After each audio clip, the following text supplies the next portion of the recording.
Hello, everyone, and welcome to this fantastic live episode of Vox Vomitus.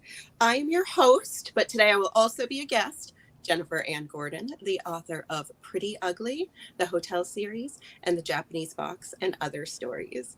Joining me today, as always, is my co-hostess with the mostest, Allison Martine, but today she will be head host. Allison is the author of The Bourbon Books, which includes Dibs Since September, Move On Melinda, Climb the Salmon Ladder, and The Rancher's Take Manhattan. As you can see, if you are watching this live in the video, we have a lot of guests today. This is a very special episode of the Ladies of Lychhurst Hospital. We are all here celebrating Hospital of Haunts. Ooh. We have Kat Scully, Christy Aldrich, and editor and mastermind Heather Daughrity here with us today. And we are all dressed kind of in the vibe. A lot of us are dressed kind of in the vibe of either our stories or just creepy hospital. Jennifer, do you have I just now noticed, do you have a bloody handprint on your boob? Yeah, it's actually because it's really impossible to find like normal nurse costumes that aren't like super slutty. And you have two choices: slut or boobs, or slut or blood. Yeah, slut or blood is what I went for. And my character Clorinda in my story is decidedly unsexy. So I went with blood. That's fair. That's fair. Just people who are listening are probably like, oh, good, they're all dressed as nurses or whatnot. But Kat looks like, Kat, you're going to describe your costume, but she's like a flapper with a tiara, one of the head wrap tiaras, and looks amazing and not at all bloody. And Christy also looks like a nurse, but I see more of like the ghoulish makeup, or maybe that's just your goth vibe. I don't want to judge, but no noticeable blood. And Heather and I are both dressed like we just wandered out of an office with the glasses and the professionalism and no noticeable blood. So that's Heather's an editor. And she's like, I'm serious here, guys. Exactly. So, we talked earlier and she was like, I'm going to be dressed as the editor. That's a good look for the editor. I mean, she's for the editor. I'm like, I have surgical tools. Okay, you put those back. And I hope that's supposed to mean I need your kit, but yikes. So should we do a quick introduction of each guest and then we'll get into the book? How should we do this? There's too many people here and I feel like I'm trying to host either Hollywood Squares or maybe the Brady Bunch. So Heather, I'm going to start with you because, well, you're probably the only one who can see this because we're wearing glasses and I don't know if everybody else is just taking theirs off for aesthetic purposes or they just don't need them, but Jennifer does. So there that is. So Heather is our editor-in-chief and contributor. Heather, can you tell us just a little bit about yourself and the idea behind this book, Hospital of Haunts? Yes. I'm Heather Daughrity. I'm a writer and editor. My husband and I own Water Tower Hill Publishing and Parlor Ghost Press, which is an imprint of Water Tower Hill Publishing. I've been in the writing world for about 4 years now. And last year I got this crazy idea that I wanted to do anthologies. So we did House of Haunts, which was amazing. And then of course we knew we had to keep going with this brilliant idea of doing these anthologies all set in the same place with different stories. And thus Hospital of Haunts was born because what's creepier than a haunted hospital, right?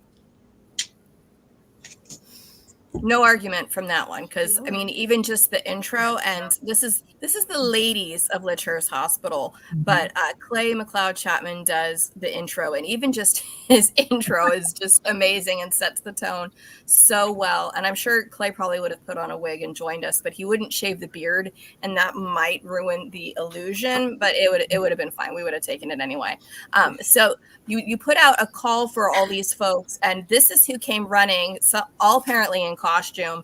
We have Jennifer Ann Gordon, Kat Scully, and Christy Aldrich. And I'm just gonna go in a sort of circle. So Christy, since you are next to our amazing editor, you want to tell us a little bit about yourself, and then we'll get back to each of your contributions to this hospital of nightmares here. Yeah, well, hi, I'm Christy. I have been writing for over 10 years now. I've published a couple of books. My latest being The Breaking of Mona Hill, which Heather also edited, thank God. I'm also a cover designer. I go under Grim Poppy Designs. and I mostly spend my time doing that or playing with cats. I love just it. a warning. Yeah, I don't know if you can hear it, but I have 3 kittens around, and I'm waiting for this, which is like my backdrop, to be clawed on and knocked over by kittens. So, Christy, I'm going to say if anything happens, that comment just summon them. So, thanks a lot. All right. I'm going to do a quick shout out to Christy's cover design. I have purchased some of her pre-made covers just to have, because I was so obsessed with them. They are now in like a folder on my desktop. Like, I'm not sure when or if I'm ever going to use these, but I just needed to have them as my own. I do think this is while we're at it, Christy did this. So, ooh, hold it up, everyone! Oh, yeah, I did. I do love this ethereal. Like, oh yeah. I absolutely love it. I don't know if everybody saw the graphic that I posted, but I put a frame around it because it just feels like I should have framed it, because it's just a gorgeous cover and just evokes this feeling so perfectly, because it feels, well, Jennifer's work evokes this color of green a lot, and the green changing, and I feel like that's all channeled right in there. So if there's a color to this so book, perfect. It's this green. And I called it madness green. The madness green. And Jennifer, later we will have to talk about your addiction to buying pre-made covers for books you haven't written, because this is not the first time you've done it. All right, we'll see if there's a 12-step program for that. And then going from cats that might destroy things to cats who write things, Cat Scully, hello. Hello, hi. Can you tell us about yourself? Hi. Sure. I'm Kat. I am the author of the upcoming 1920s horror Below the Grand Hotel, which is coming out May 6th with Clash Books, and it's Gatsby meets Hellraiser. Nice. So I was in that mode when I wrote my short story for Hospital of Haunts, and I wanted to dress up all 20s today because my character Vinny is from the 20s. And I also do world maps for books. I am a freelance illustrator. I've worked with like Simon, Schuster, Scholastic, Random House, probably all the names you know very well. I'm still freelancing with a couple different maps. I'm doing maybe 4 right now are in my queue.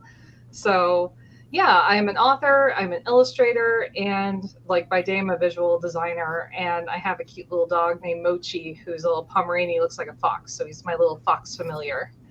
Oh, I love it. Can he come on the show too? If he shows up, I'll be good with that. Just he is not part of your fur right now, is he, Kat? No. She's wearing him. Be red. I know. I'm like white fur. Kind of similar, just concerned. And Jennifer, how did you get in this? What's going on here? How did I get in this? Yeah, well, you're a guest today, so I'm you also. Today. I know. I'm like, oh, I have to talk about the work and myself. Yes. So hi, I'm Jennifer Ann Gordon. I'm the host of Vox Vomitus. Oh. Regular viewers and listeners know me very well, but I was lucky enough to be in House of Haunts last year, and I was thrilled to get the call for Hospital of Haunts because if you know me, you know that I am obsessed with abandoned places and old buildings, and I have been to many a haunted hospital in my time, and actually shared we have a private Facebook group for the authors of Hospital of Haunts, and I shared a lot of photos that I took at the Trans-Allegheny Lunatic Asylum and the former New Hampshire State Hospital. Your vacation spots are very different than mine. I'm just gonna say that's not really where I don't bring small children there, but you just bring Roman, which is, I'm sure. I just bring Roman, which is similar. Yeah, he can handle really a haunted. Similar. It's similar, but he can handle a haunted hospital. So I love that. So one of the things that's really amazing about this book, and it's a similar way that the first book was done, where everything's set in the same place, but over a long period of time. So you can see the entire history of this place. So this hospital's history. So Heather, do you want to speak a little bit to like the overarching history? Because I love that there was a timeline right at the beginning of the book. So when I was reading it, I could kind of see why is it different at different times? Because this hospital wasn't always used, and it was used in different ways. And so the stories lend themselves to those different, sometimes very creepy uses. Right. I knew when we started this one that we were going to have to, I knew when people heard hospital, they were going to have different images in their mind of what, hello, Kat, of what hospital was. That some were going to be thinking, mental institution of some kind, and some we're going to be thinking, people having babies. Christy, Christy's had a baby, but that's her story. Christy, Christy, you having babies over there right now? Please don't. We're doing a show. I said, I've got a baby. A hospital. A hospital can be a lot of things. Hospital is a broad term that can cover a lot of things. So I said, well, we're going to fit as many possible iterations of hospital into this one building. So we did make a timeline, which I shared with all the authors and said, pick which era of the hospital you want, because I have it here, because there's no way I would remember it off the top of my head, but it was an elite medical retreat, and an army hospital, and then a soldiers and saints asylum, then a tuberculosis sanatorium, a psych hospital, and then a normal hospital, and then it's been abandoned for years, so it's just a creepy haunted hospital. Because why would you? I don't ever want to be treated in a hospital with that history. Like, I love how it has some of these creepier things first, and then it's like, oh, it's just a normal hospital. I'm like, is it though? I feel like it can't be normal after all that, honestly. That's very true. That's very true. So we have just a selection here of some of the ladies of Lychhurst. So I would love for each of you to just tell us a little bit about your story and what inspired you and why you picked that room. Because this is like, it's kind of like playing the game of Clue, where you have a room, but also an era, and then what the hell's happening in this book, like in your specific story, because it's not all the same kind of like, well, they're spirits, or there's something bloody happening, or there's some kind of menace. Everything has a different feel to it. So when I was reading this, I love it because I was jumping from some with a very ethereal feel and some that just felt like very slasher. And I loved all that variety. So you kind of get it all in this book. So Heather, why don't you start by telling us which room you chose and why you chose that room, that era, and what happened. No, don't give anything away, but just like a little taste, a little bloody taste. So the way these are set up, we did it with House, and it's, I guess, going to be the way we always do it, is my story always is the last story in the book. Because I don't even write my story until I've read everybody else's stories, so that I can kind of figure out ways to draw in as much of other people's bits and pieces into my story as possible. So I knew that the person giving the tour of this hospital was going to be a nurse. So my room was the nurse's station. At the very end of your tour of Lychhurst Hospital, you come back to the nurse's station. And I have, I like to call her everybody's favorite murderous nurse, Nurse Eleanor. And I don't have it here with me. I wish I would have thought to grab one, but we had pictures made up of Nurse Eleanor. Who's an inspo? One of our writers is Mer Winery, who's also a very good friend of ours. He lives not very far away. And his wife, Annie, is fabulous. And she does these photo manipulation things where she can take your face and make you look like anybody or anything. So she took my face and made me into this Victorian era nurse who's very, very sort of prim, proper, and pretty looking, but she's quite evil. She's quite evil. And she's kind of the first murderer of Lychhurst Hospital, with many, many to come and follow behind her. What a great intro to what a great hospital of, hey, just the first of many murderesses and murderers and dead just running through the hospital. So you're going to have to put that picture up later in the comments, because we all need to see you as a Victorian murderous nurse. Well, here, while you guys talk, I'll go get it and I'll show it. Okay. All right. Christy, tell us about yours. So we know that Heather's was the very first. Christy, you showed us your baby. There's something wrong with your baby. I don't want to judge, but the baby looks a little off. And yours was set in? My story was mainly set in 1975, when the hospital is running as a hospital. And it's about this young... as this mother is very young. She's 18 and she's about to give birth to her first child, and she's scared, as any young mother would be. And while she's in the room waiting to be induced and begin labor, she begins hearing this lullaby. Every time she hears this lullaby, she gets really scared because she doesn't know where it's coming from. And it turns out that there used to be a nurse named Evelyn who worked in the maternity ward, and she was an angel of death. This is not So a good she place would just, for the angel of death to work, just for the record. And just Christy, get rid of the babies. Just put the babies. There are no babies.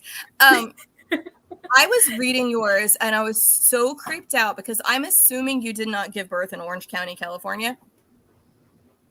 No, okay. I've never given birth. Okay, well, anywhere. I have given birth multiple times in the same hospital, and our hospital has this lovely thing that every time a baby, not that every time the baby's born, but when the mom is taking the baby from the labor and delivery ward to the mother baby unit, because those are separate units, they play over the loudspeaker for the whole hospital, like the lullaby, like da da da da da, the little lullaby we know, and we know where it's coming from. But I'm like, holy crap, what if we didn't? And that, like, you're there waiting to give birth, and this music's happening. So I was thinking, thank you for reminding me of my 3 labor stories. Didn't need to go there, and that music, and just going, yeah, this is possibly the worst thing ever, and you're already freaking out, and she doesn't have anybody there with her. So thank you for playing on my own personal torments by doing that, and you didn't even know, because you hadn't given birth at Chalk in Orange County. Good hospital, by the way, or it's St. Joe's, but still, no babies were harmed in my delivery stories. But whatever's going on with the little baby you have there it's a preemie, but like a maybe like plastic preemie, and that's concerning. So Kat, tell us a little bit about your story, why you were dressed like that for your story and not just for your book, because I mean, I'm all about promoting both at once, but you drew on that same era. So that was the era, that Roaring 20s flapper era. Where was your story set? It was set in 1921, and that was, I think, the only really big thing we changed was I originally set it at the same exact year as my upcoming novel, because I had just done a ton of research on the 20s. I'm using all of it. And I went, so if I'm going to write a short story, I am in 1920s brain right now. That's where I'm going to write. And I was super excited that we could kind of pick our year. And I was, flexible on what year in the 20s it would be, so long as it was after Prohibition. And I wanted to draw on my own experience with my grandmother, who suffered from a stroke. And then I didn't want to go visit her in the hospital because it was too traumatic. It was like, I don't want to have this memory of her like that. I just want to remember my grandmother as I remember her. And I changed it to reflect that kind of attitude in the 20s of like, these are supposed to be modern times. Why do we have a Victorian disease like tuberculosis? And my little sister has it, and I don't want to go see her because I'm supposed to be living in the modern era. It's modern times. We don't have Victorian diseases anymore. They're gone. They're a thing of the past. And then that's when I heard her voice. Like, I heard Vinny come to me so clearly. But the first thing that came to me with this story was, as soon as I saw the list of rooms, I was like, I want the gift shop. Like, no debate. And it was because when I was researching Below the Grand Hotel, there was one area I felt like I didn't get to research enough, which was advertising, because my whole novel takes place just in the hotel. And so there's not really a lot of ads for outside anything. And I had this very clear picture come to me of like the ads talking to Vinny and pitching themselves at her. And like, try our sarsaparilla. It's sure to cure whatever ails you. And I heard all the different voices yelling at her. And I was like, okay, I got to figure this out, because any story I write comes to me, and maybe it's because I'm an artist, is a very clear picture, almost like a movie. And I see it and I connect the dots later of like, okay, why is that happening?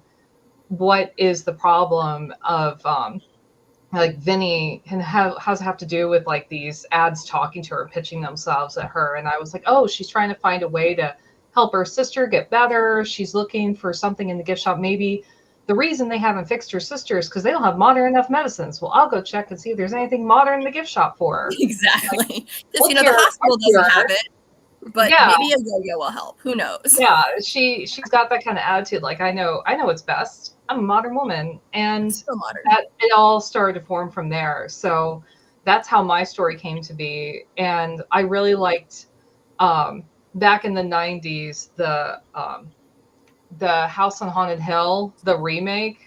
I loved that. So that was what I was picturing in my head the whole time, even though I wrote this like 1920s murder mystery.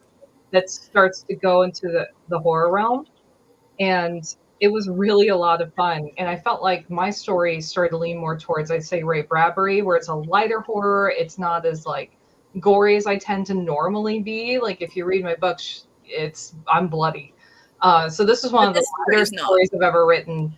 And it was a lot of fun because I wanted to, trap her somehow by her own like flaws. And that was really fun to play around with. Well, and I love that you said the visual, because this one was very visual. And I think a lot of us, I was sick a lot as a kid. So I spent a lot of time in not necessarily hospital gift shops, but they're pharmacy gift shops. And they're kind of the same, where they have a lot of the same kind of like get well cards and balloons and little tchotchke toys that probably aren't any good, but you don't care because they're there and you want them, and candies and things like that. And then of course, a lot of medicine. And I was totally picturing all that. And then when you started having the interaction between her and the ads, the visual there was perfect and spot on. So I love that you were able to do that. And yeah, it was definitely very Ray Bradbury in style, because it did feel more speculative of what is going to happen and why is this stuff happening, versus necessarily an overwhelming feeling of dread, like right when it starts, beyond like your sister has tuberculosis, which kind of sucks. So you'd kind of think there's the existential dread to start, like, my sister's dying. That's not supposed to happen. So, not what you would necessarily expect. But I love that we even have a gift shop in here. It's like we're not even safe in the gift shop. You don't have to be patient. You can just be step inside for a payday bar. You're screwed either way. You're not safe anywhere at Lychhurst. Like once you're there, just forget it. You're done. You're done. And then wrapping up, Jennifer, can you tell us about the night nurse? And I just love all your bloody. I love that your hair matches the blood. Honestly, what is going on with that? So my story is called The Night Nurse, and it takes place in 2 different time periods and also 2 different eras of the hospital. So the first part of the story takes place when my nurse Clorinda is a small girl, and her mother is actually a night nurse when Lychhurst Hospital is a mental institution. And for reasons,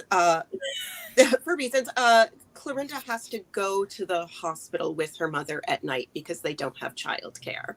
So her mother doesn't want her really to be exposed to Lychhurst Hospital for, valid reasons.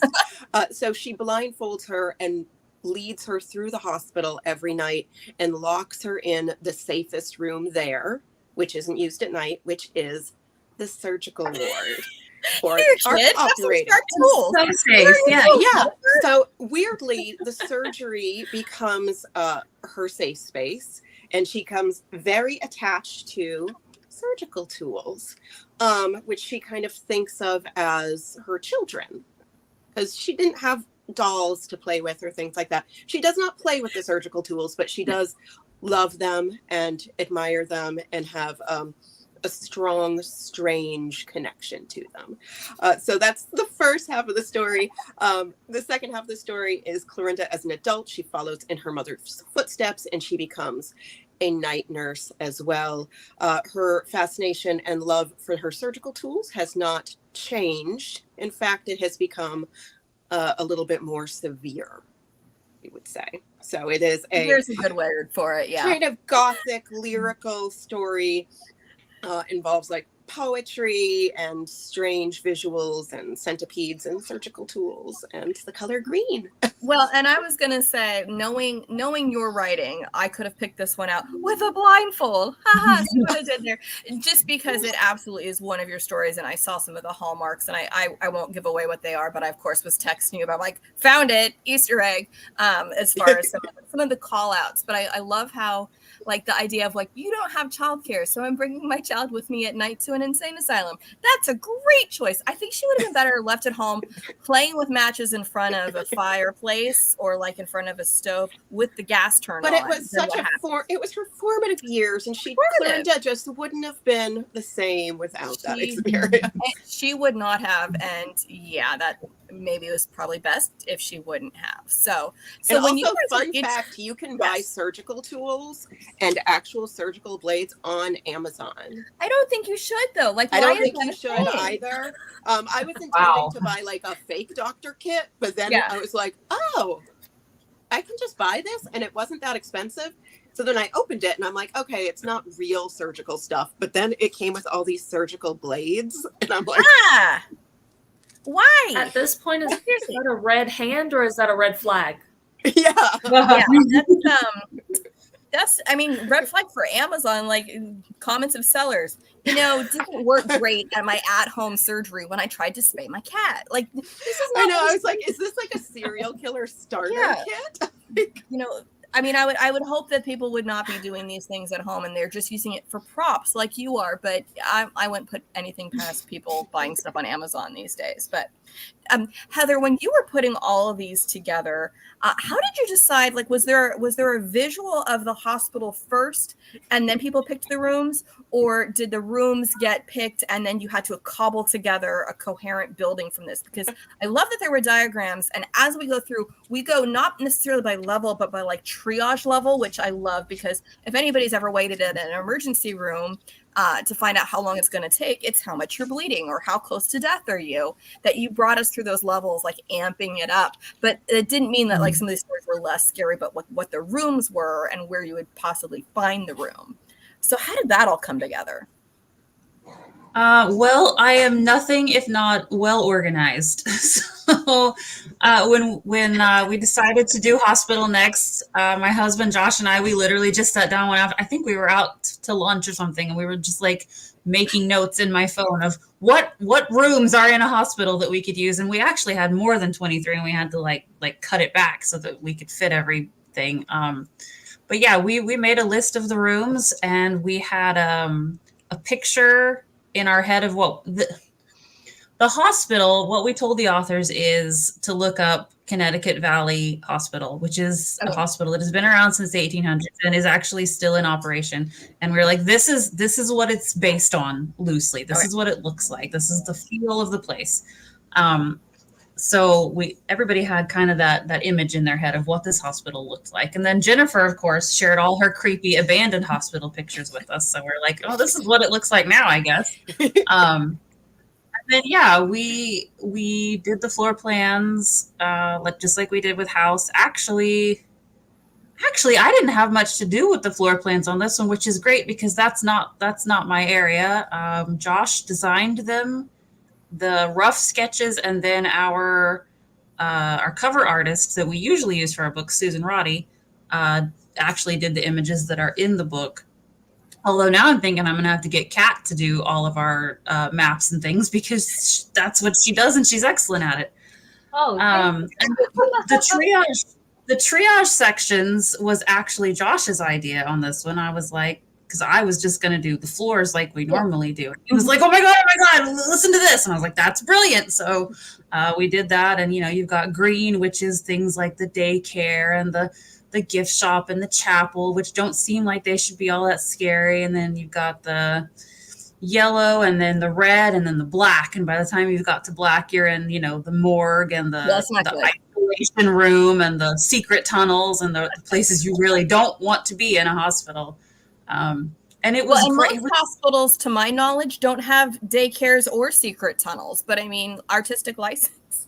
Well, there is a hospital here in Tulsa that does, actually there's a couple that have on-site daycare for the people that work at the hospital. They can That's amazing that they have that.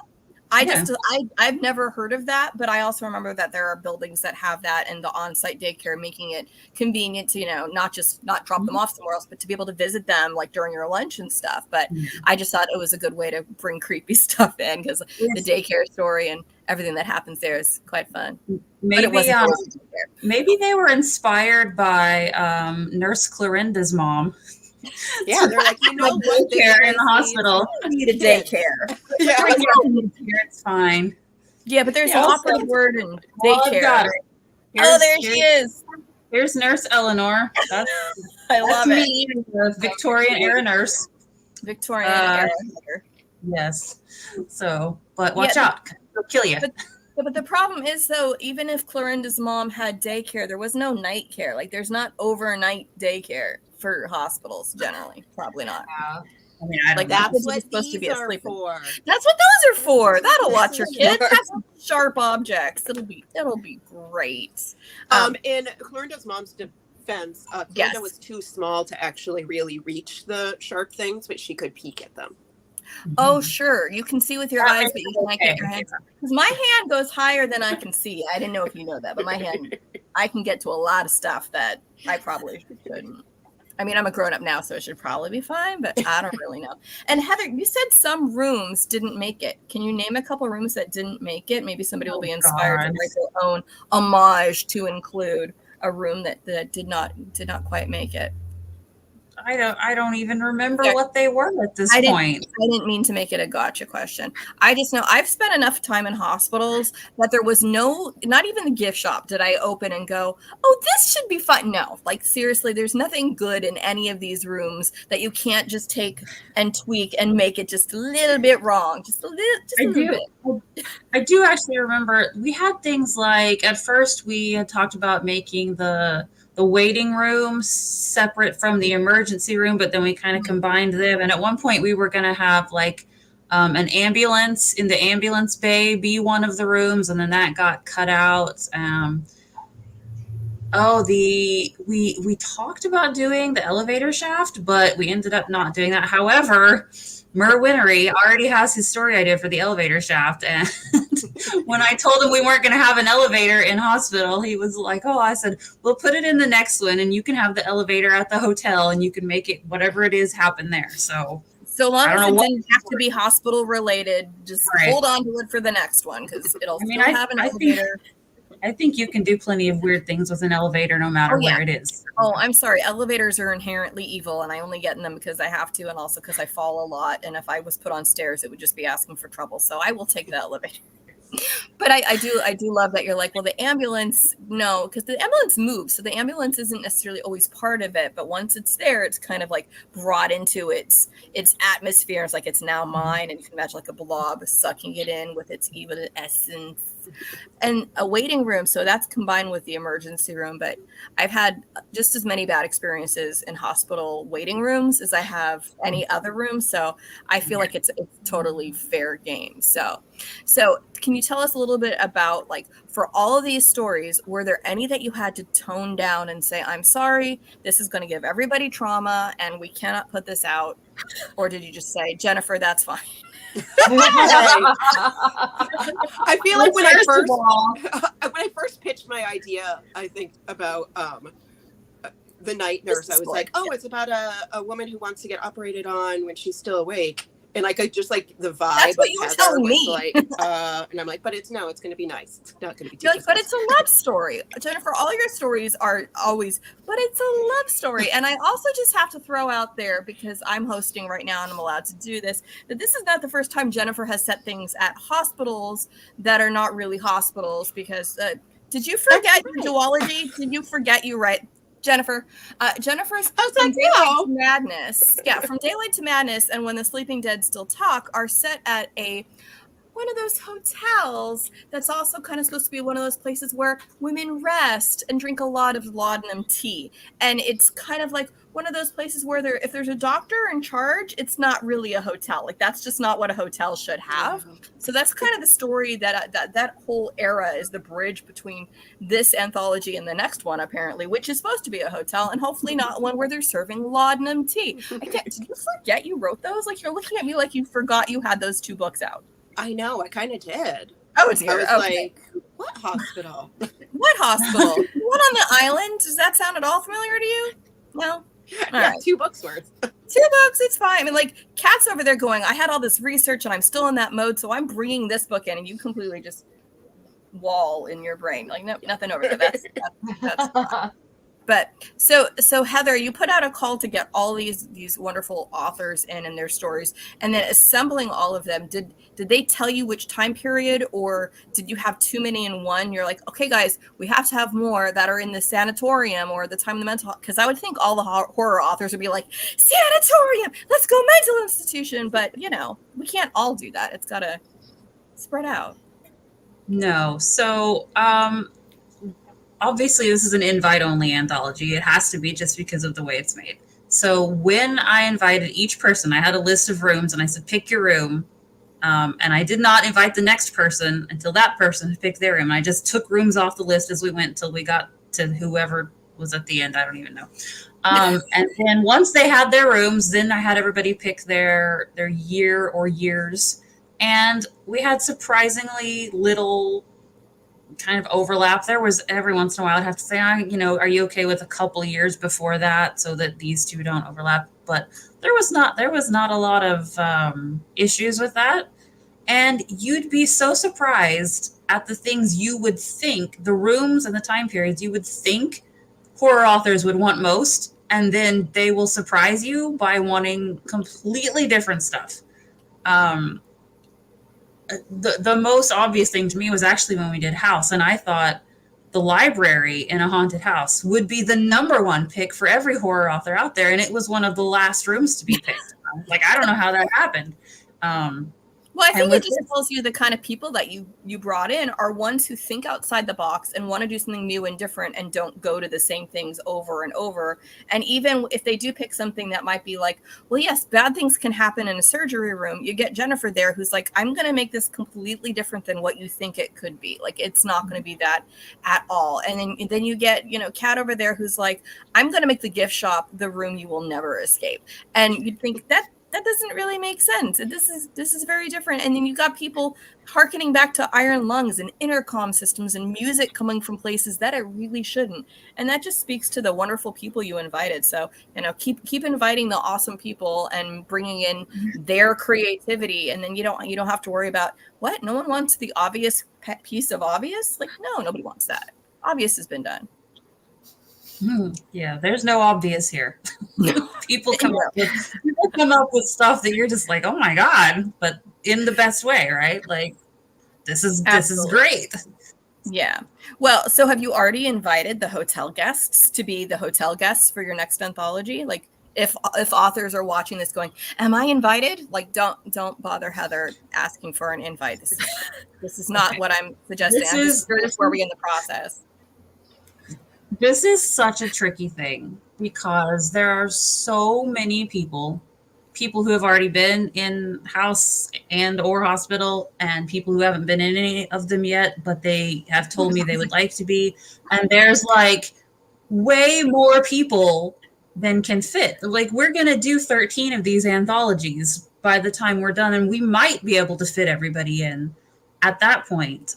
So I'm like, the people who were in house and hospital are probably not going to be in hotel because they've already done 2 in a row. And I'm like, I'm going to get you back 1 or 2 down the line, so that we give everybody a chance, because I have lists and lists of people who have said, I'd really like to be a part of one of these if you have a spot for me. And I'm just looking at these lists, like, how do I pick who goes in what? And it's hard, but it's really just trying to balance.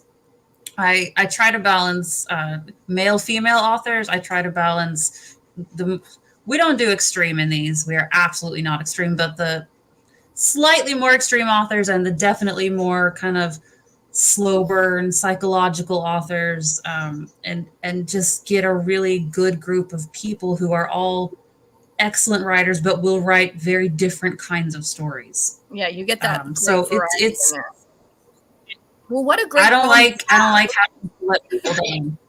No, exactly. You don't want to offend anybody and be like, sorry, you can't play in this one. But I mean, you said it before, you move one elevator to the next building and you work it out that way. It's like you're going to be included in the next one, and reservations for the hotel for the next one coming out. But what is everybody else up for? With a couple minutes we have left here, I'd like to hear what everybody else is working on or has coming out soon, so people can find you guys, and after they fall in love with your writing in this, can go read your next thing. So let's Heather, what besides editing, are you working on anything else, or any standalone works, or what can we find from you?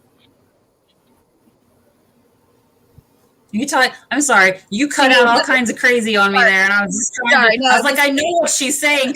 Every podcast ends this way.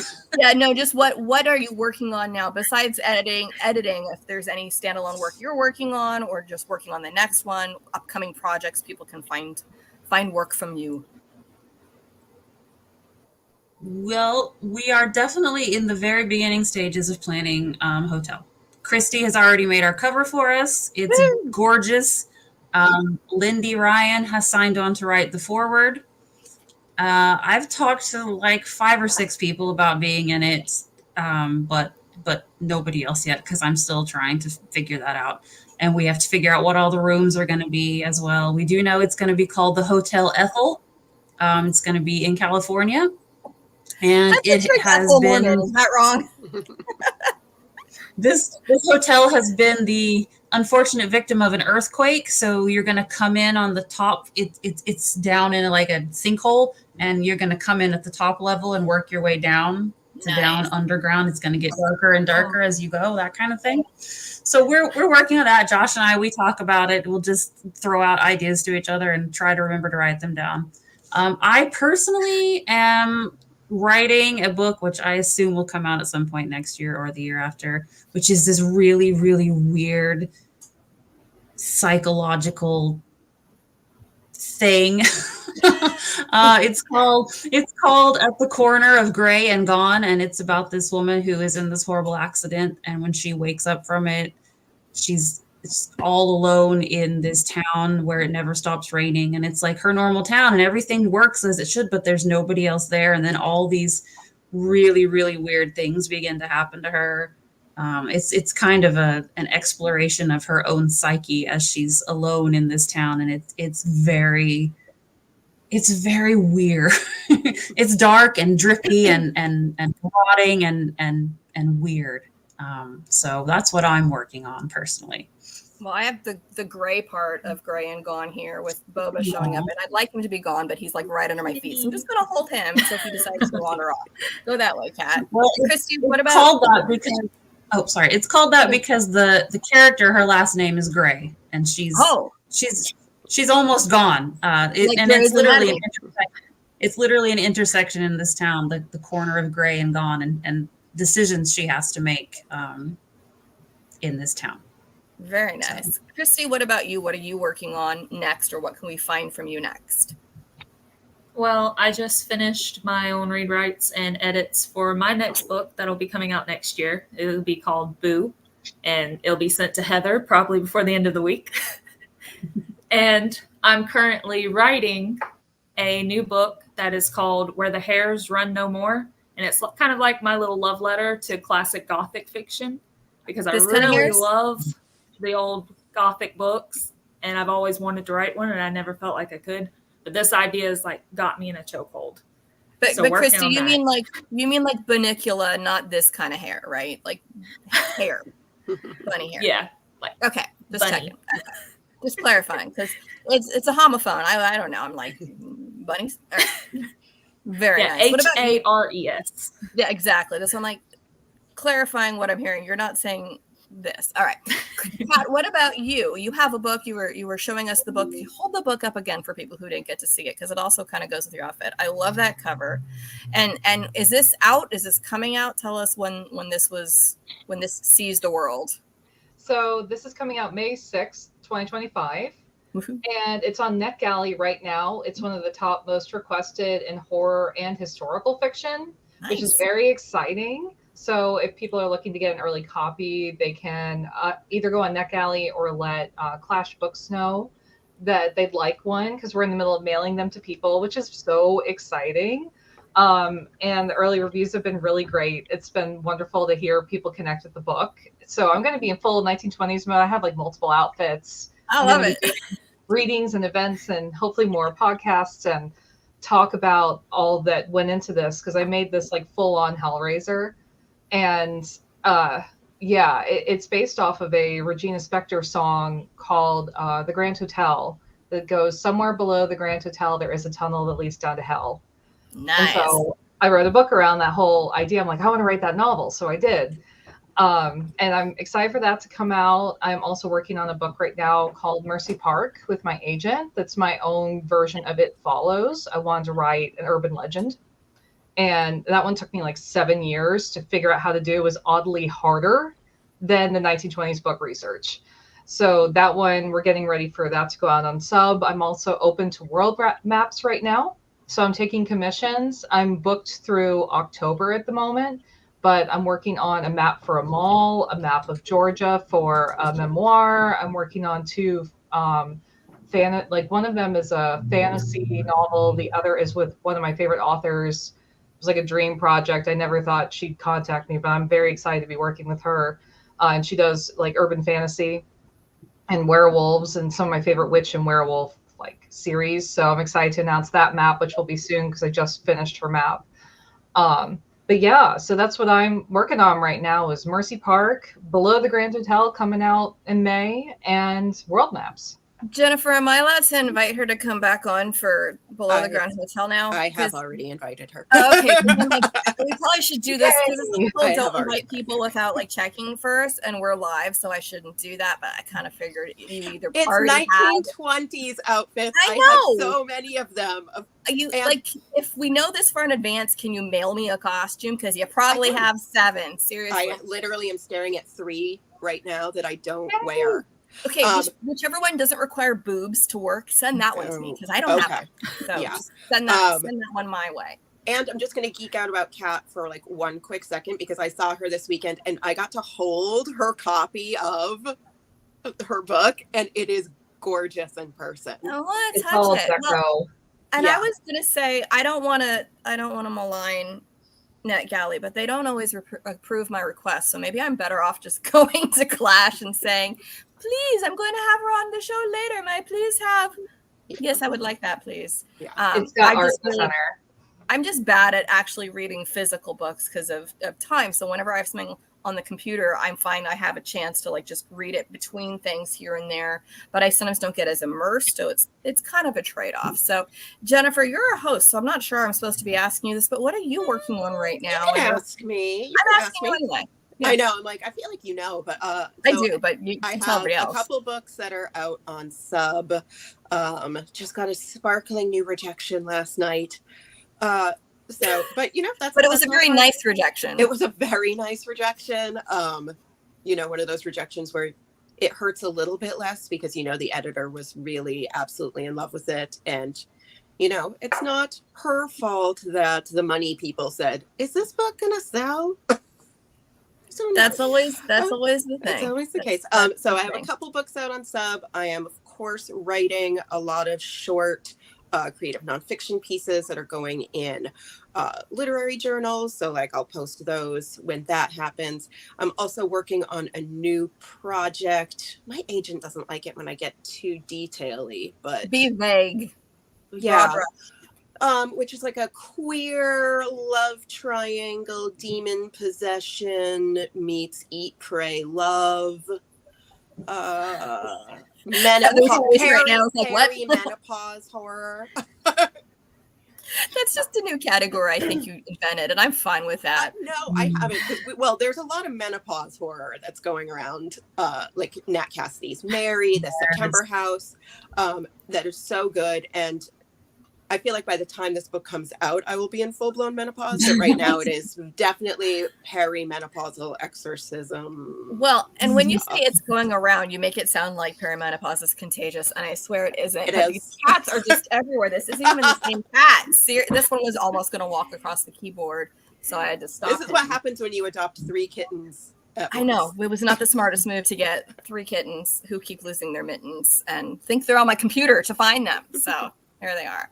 And with that, everyone, we thank you all so much for tuning into this live episode of Vox Vomitus. And Jennifer, do you want to tell us about who we have on next time? Because I don't remember the date, but I know it's Nicole Bocat. It's Nicole Bocat, and it will be October 30th. She will be on with her new thriller, which I can't remember the title of it, but I can see the cover in my head. Because it has the match. And I want to say this ends in fire, but I don't know. It ends in fire. Okay, It Ends in Fire. It's like one of those that I'm going to botch the title 40 different ways because I'm going to have to stare at it. I'm going to have to like write it on my arm with Sharpie before the show so I can just read it and go, that's what it is. Yeah, so we have Nicole coming up in 2 weeks, and then 2 weeks after that we have Steve Van Sampson on with his new book, which it's something Mr. Sniff, which is a middle grade horror.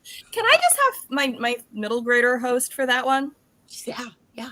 Okay, I'll just pull out, I'm busy. I'll pull her out of school and let her do it, and she'll have lots of opinions. I don't think she's very critical. I'll be like, you gotta be like more objective and not just, well, on page this, I didn't like it that's how 13, almost 14-year-olds do review things. So we'll see what she thinks. But maybe we'll buddy read. I'll see if she will buddy read with me. But she's easily scared. So is it middle grade horror? Yes. Oh dear, I'm not sure I can. I don't think she will be able to handle it. She can't handle it. She noped out of Indiana Jones and the Crystal Skull because she was scared of the people at the beginning getting hurt in the nuclear blast. Those people were plastic, and she still noped out of the movie. That is my child. Okay.